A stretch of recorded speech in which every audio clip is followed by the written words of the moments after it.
Hello everyone! Welcome back to my channel. So today, I would like to share with you how I did this Kelsey Merritt inspired makeup tutorial. So, binase ko to dun sa tutorial na ginawa niya for Vogue YouTube channel. So, yun, natuwa lang kasi ako sa kanya kasi very natural and simple looking ng makeup niya. Although, I couldn't afford most of the products that she featured on her video, pero I was able to find yung mga much more affordable versions. Hindi nga lang lahat super affordable yung na-feature ko sa video na to. I'm very sorry. Pero yon, hindi lahat sobrang mahal kagaya ng mga ginamit niya. Anyway, so disclaimer lang din, I'm not trying to look like her. Ginawa ko lang yung makeup niya. So gusto ko lang talagang, alam niyo yun, i-share sa inyo how we can do yung fresh, simple, natural looking makeup na nagawa niya. Hindi man tayo sing ganda ni Kelsey, pero we can achieve something with makeup. Okay, let's start with the tutorial and I hope guys will enjoy it and watch until the end. Before I start with the makeup, I'm going to use the Celeteque Hydration Facial Moisturizer. I really love this kasi oily skin ako. So, this is just really a lightweight moisturizer.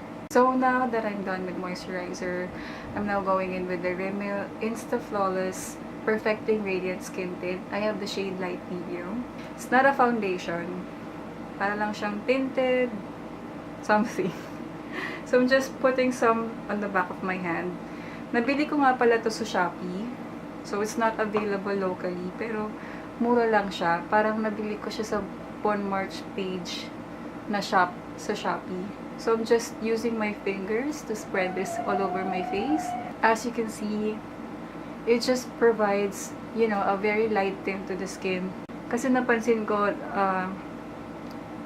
dun sa Vogue tutorial ni, she used actually a foundation, yung Giorgio Armani Luminous Silk.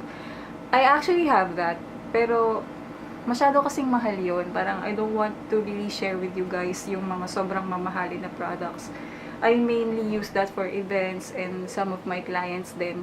But for everyday, parang masyadong expensive kung gagamitin ko siya. Ganun kamahal. Pero yon, the finish of that foundation is lightweight also. Pero mas may coverage siya kaysa sa skin tint.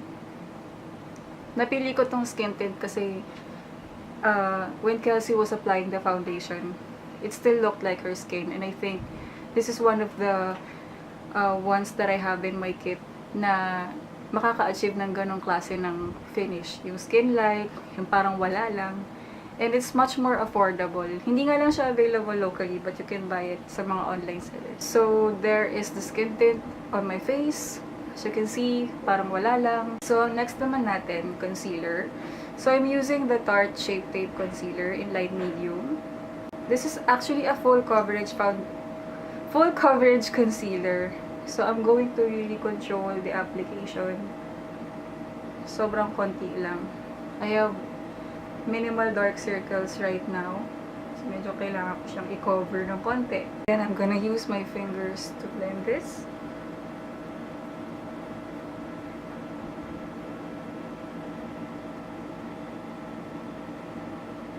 Next naman na gagawin ko, I want to put a little bit more luminosity to the skin. So, I'm using the Becca Shimmering Skin Perfector Liquid in Champagne Pop. Sobrang konti lang nang gagamitin ko, parang half a pump lang. Yan, ganyan lang. Ilalagay ko lang siya sa high points of the face. Because Kelsey is always glowing. Probably because, of course, she's happy, she's in love, and yung mga skincare treatments na rin na ginagawa niya on herself.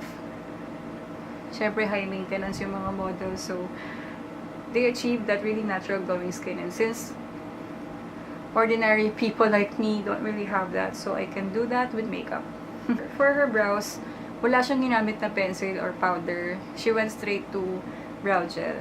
And I'm going to try to also do that. Although ako, minsan, sa brows ko, nagpe-pencil pa rin ako and nagpa-powder paminsan-minsan.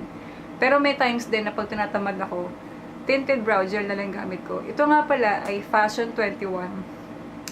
Yes guys, Fashion 21 tong gamit ko. Murang-mura. Fashion 21 Eyebrow Gel in the shade Dark Brown.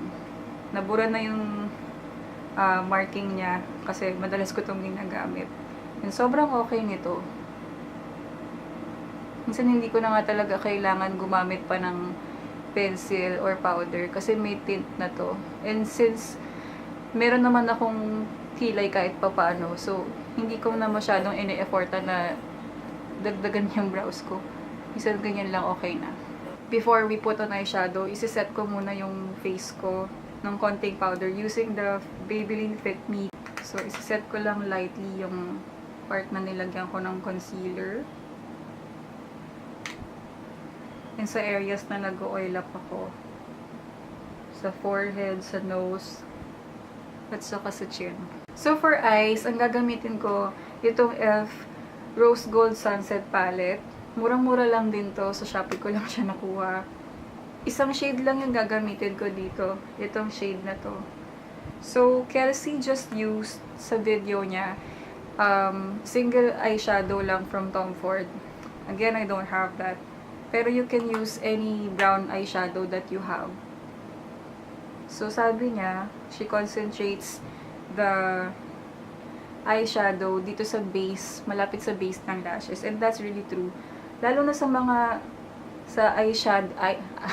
lalo na sa eye shape natin, mostly mga Pinays. Alam niyo yung hooded eyes? Yung hooded eyes meaning may hood tayo, may laman tayo dito. So, most of the time, kapag hindi mo nakuha yung proper technique sa paglalagay ng eyeshadow, minsan, pag mulat mo na ganyan, parang wala kang eyeshadow na nilagay. So, ang technique kasi doon is to really concentrate nga the eyeshadow sa base, pataas. So, if you will watch her Vogue tutorial, she just used one eyeshadow. Kinoncentrate niya sa base, dito sa malapit sa lash line. And then, pataas, hanggang dito sa crease. Above the crease, actually. Kung saan lumulubog itong socket ng eye. Kita niyo yung difference, diba? Mas nagkaroon lang ng life and still it looks natural.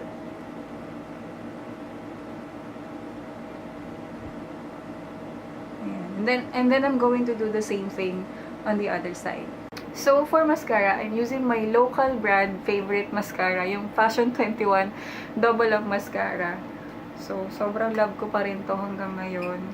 It doesn't smudge kahit na hindi siya waterproof. Ang nakakatuwa pa doon dahil hindi siya waterproof, madali siyang hugasan. So, doon kasi sa video, gumamit siya ng cream bronzer. I don't usually do this kasi minsan time consuming siya lalo na sa umaga. Pero, you can still make it look more natural. Hindi naman porke nag-cream hindi naman din porke nag-cream bronzer ka, hindi na magmumukhang natural, just as long as you really blend it well. So, for cream bronzer, I'm using the Maybelline Fit Me Stick Foundation in the shade Coconut. So, ito yung darkest shade na available doon. So, yun yung trick, guys. You don't really have to buy yung mga expensive cream bronzers. Pwede kayong bumili ng affordable foundation na darkest shade. Don't like putting it directly on dito sa contour ng face kasi minsan hindi ko siya makontrol. Minsan bigla na lang napapadami yung lagay ko. So, ginagawa ko, kumukuha ako ng synthetic brush na pang contour. And then, kinukuha ko yung muna yung product. Tapos, ang ginagawa ko, kinukuha ko ng konti dito sa back of my hand para hindi masyadong madami yung malagay ko sa face. So, ayan. Nilalagay ko lang siya dito. And pigmented din kasi itong Maybelline na to, itong foundation na to. So, sobrang careful ako sa kanya. Ayan. So, I also blended down my jawline. And also dito rin konti sa aking forehead. And since I don't really have the perfect nose, I want to put some product din sa nose line ko. Sobrang konti lang. So, what she did next was she used a powder bronzer.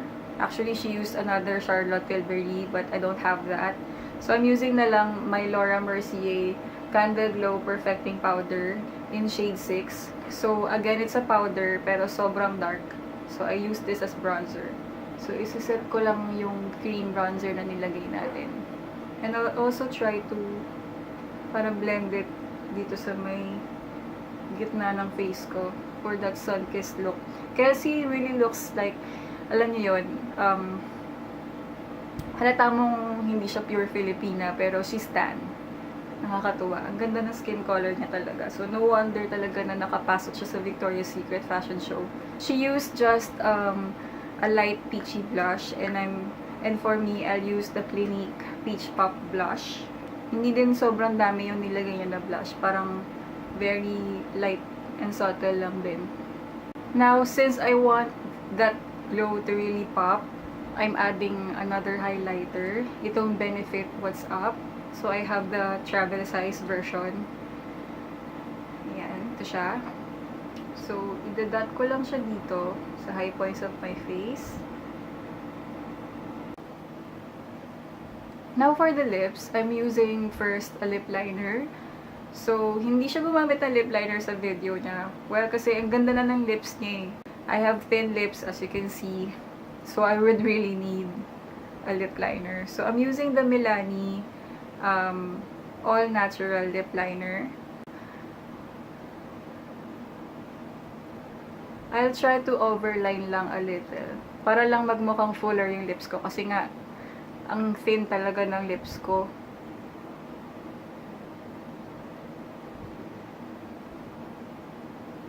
Medyo hindi ako sanay. Pag pala ginanon mo talaga yung lip liner mo, para kang nakagat. For the lipstick, I'm using Happy Skin Honeymoon Glow, yung matte version. Kelsey used another Charlotte Tilbury lipstick. I don't have that. So, ito. This is one of my favorite MLBB shades. Lagi ko itong nire-recommend sa mga kakilala ko. Pag tatanungin nila ako, ano bang magandang nude lipstick? Gusto ko lang lagyan ng konting gloss. Actually, she did not use a lip gloss. Pero yung finish kasi ng lipstick na ginamit niya, medyo glossy. So, lalagyan ko lang ng konti nitong Fenty Beauty Gloss Bomb. Sobrang konti lang. Like, dito lang ako maglalagay. Sa gitna. Yan.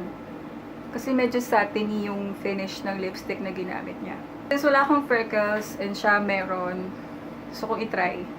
So, ang gagawin ko, yung K-Palette Real Lasting Eyebrow Pen.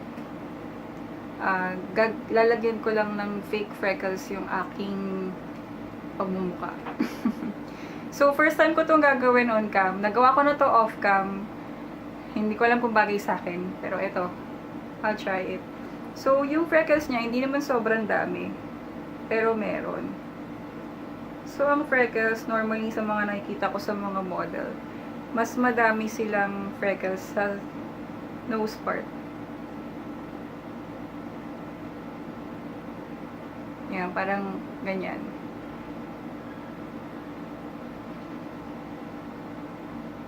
Ayan, titigil na ako kasi baka ma-addict naman ako.